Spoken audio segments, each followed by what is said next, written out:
అందరికీ నమస్కారం. కొన్ని వీడియోలు చూస్తే అందరికీ కనువిప్పు కలుగుతుందండి. ఇప్పుడు మనం పవన్ కళ్యాణ్ గురించి ఏమనుకుంటున్నాము, లేకపోతే మనది వేరే సామాజిక వర్గం కాబట్టి మనం పవన్ కళ్యాణ్ పైన దుమ్మెత్తి పోస్తున్నాము, మనం వేరే పార్టీ కాబట్టి పవన్ కళ్యాణ్ని విమర్శిస్తున్నాం, మనకు గిట్టదు కాబట్టి పవన్ కళ్యాణ్ పైన దూషణలకు దిగుతున్నామని ఎవరైనా అనుకుంటే అందులో అనుకునేకి ఛాన్స్ ఉంది. కానీ ఒక సామాన్యుడు పవన్ కళ్యాణ్ గురించి చెబుతుంటే ప్రతి ఒక్కరూ తప్పకుండా ఆలోచించి తీరాలండి. అది మామూలు లెవెల్ ర్యాగింగ్ కాదు. ఆ ర్యాగింగ్ అన్నది ఏదో పవన్ కళ్యాణ్ని ఎగతాళి చేయడానికో, ఊరికే తులనడానికో, లేకపోతే ఊరికే ఏదో బురద జల్లడానికో కాదండి. ఫ్రస్ట్రేషన్ నుంచి వచ్చే ర్యాగింగ్ అది. ఆ ర్యాగింగ్ వేరే లెవెల్. ఒక సోదరుడు మాట్లాడుతున్నాడు, ఒకసారి వినండి. పవన్ కళ్యాణ్ చాలా మంచోడండి. ఎవరు సంకలేస్తే వాళ్ళ సంకన అవుతాడు. సినిమా అన్నాడు కూసేపు, నా పిల్లలు ఇచ్చాడు కూసేపు, మళ్ళీ వాళ్ళు సంకన అమ్ముతాడు వెళ్ళి. మేము కాపున వెళ్ళి ఆ ఇంటి పేరు తోట సురేష్ నాయుడు. నాకు పవన్ కళ్యాణ్ కి సంవత్సరంలో ఇంత వ్యతిరేకత ఎందుకు వచ్చిన? పవన్ కళ్యాణ్ వ్యతిరేకత అండి. పవన్ కళ్యాణ్ ఒక నాయకుడు కాదండి. ఒక పార్టీ పెట్టి ఎన్ని సంవత్సరాలు పార్టీ పెట్టి జగన్మోహన్ రెడ్డి జైల్లో ఉండి గెలిచాడు, సీఎం అయ్యాడు. సింగిల్ గా దమ్ము లేదు. నరేంద్ర మోడీ కావాలి, నరేంద్ర మోడీని కూర్చొని తిడతాడు, చంద్రబాబు తిడతాడు. ఆ కొడుకే చంద్రబాబు జైల్లో ఉండి పడుకోవాలా, పవన్ కళ్యాణ్ అక్కడ పడుకుంటారు రోడ్డు మీద. సామాన్యులు చెప్పే మాటలకి చాలా విలువ ఉంటుందండి. అంటే వాళ్లకు తెలుసు ఎవరి మనస్తత్వాలు ఏంటి, ఎవరి నడవడిక ఏంటి, ఎవరు ఎందుకు ఏం చేస్తున్నారని. పవన్ కళ్యాణ్ ఎవరైనా సంకెత్తితే సంక నాకుతాడు. పవన్ కళ్యాణ్ నాయకుడే కాదు. పవన్ కళ్యాణ్ ఒకరోజు మోడీని పొగుడతాడు, ఒకరోజు తిడతాడు, ఒకరోజు చంద్రబాబు నాయుడిని పొగుడతాడు, ఒకరోజు తిడతాడు. సొంత కొడుకే పోయి రోడ్డు పైన పడుకోలేదు. చంద్రబాబు నాయుడు జైలుకి వెళ్తే పవన్ కళ్యాణ్కి ఏం అవసరం ఉంది రోడ్డు పైన పడుకోవడానికి? ఇప్పటికీ కూడా నేను 15 ఏళ్ళు ఊడిగం చేస్తా, నేను 15 ఏళ్ళు ఊడిగం చేస్తా అంటాడు. నాయకుడు కానే కాదు, పవన్ కళ్యాణ్కి నాయకత్వ లక్షణాలు లేవు అనేది తోట సురేష్ నాయుడు. అతను మళ్ళీ ఇంకొక మాట కూడా అన్నాడు, నేను కాపుని అంటే మేబీ అతను కూడా ఓటేసాడేమో.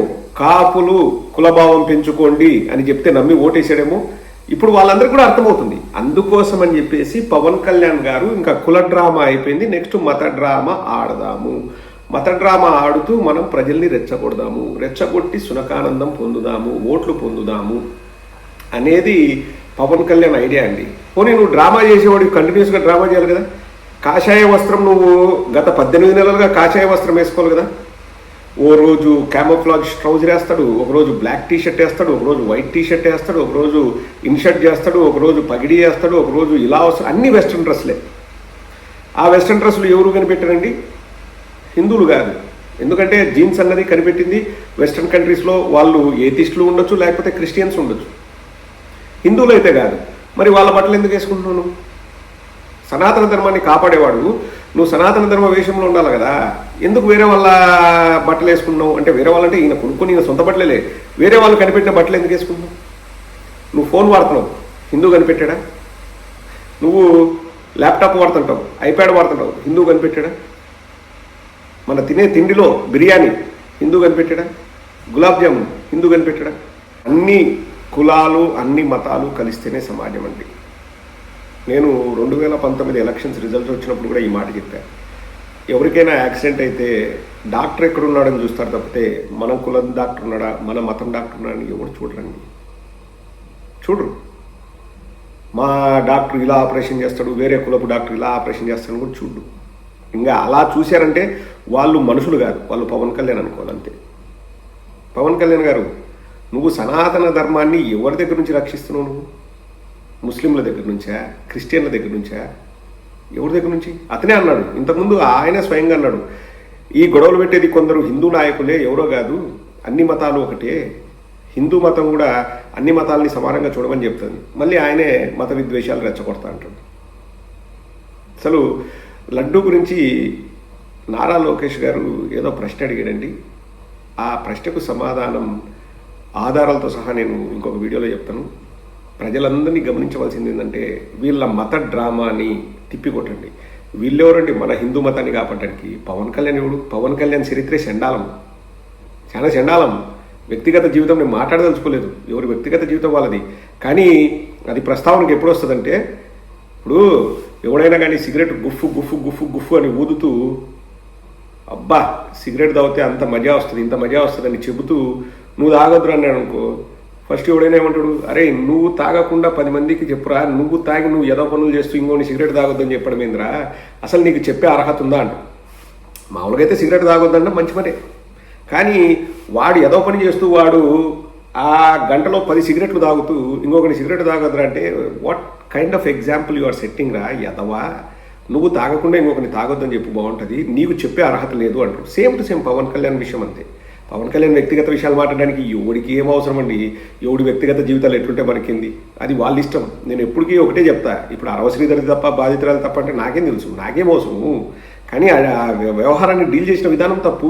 ఇప్పుడు పవన్ కళ్యాణ్ తప్ప, వాళ్ళ మొదటి భార్య తప్ప, రెండో భార్య తప్ప, మూడో భార్య తప్ప అంటే నాకేం సంబంధం, మనకేం అవసరము, వాళ్ళ వ్యక్తిగత విషయం. కానీ పవన్ కళ్యాణ్ వచ్చి ఇంకొకరికి నీతులు చెప్పే అర్హత ఉంటుంది అండి? ఉండదు, ఉండకూడదు. దట్స్ వేర్ మనం సమాజంలో మంచి చెడు అనేది అక్కడే చూస్తాం. ఎవరు చెప్పగలరు?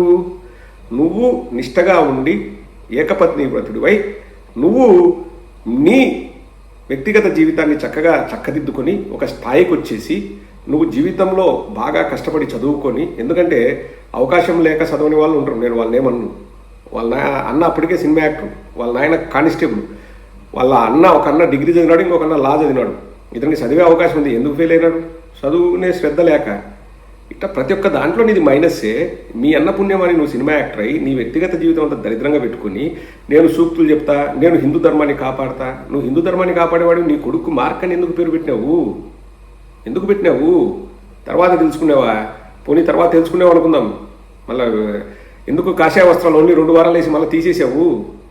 ఇప్పుడు ఆ స్టైల్ అంతా ఎందుకు? అద్దాలు పెడతాడు, అవి ఎవడో వెస్ట్రన్ కంట్రీస్ కూడా తయారు చేసిన అద్దాలు, బెల్టు, బూట్లు, షూ, ప్యాంటు, షర్టు, అన్నీ కూడా వెస్ట్రన్ కల్చరే. ఇంకా ఎక్కడుంది సనాతన ధర్మం? రాజకీయాలకు మాత్రమే వాడుకునేటప్పుడు నేను సనాతన ధర్మాన్ని పరిరక్షిస్తా, భుజానికి ఎత్తుకుంటా, వారాహి డిక్లరేషన్ చేస్తా, తాట తీస్తా, తోలు తీస్తా అని కూస్తావా? ఇప్పుడు అవసరం లేదా? ఒక హిందూ మహిళకు అన్యాయం జరుగుతుంది అంటే తుర్రుమని పారిపోతావా? అందుకే తోట సురేష్ నాయుడు చెప్పినాడు, ఎవరు సంకేతితే వాళ్ళ సంఖ్యను ఆగుతాడు, దట్ ఈస్ పవన్ కళ్యాణ్. ఇంకంతకంటే ఏం లేదు.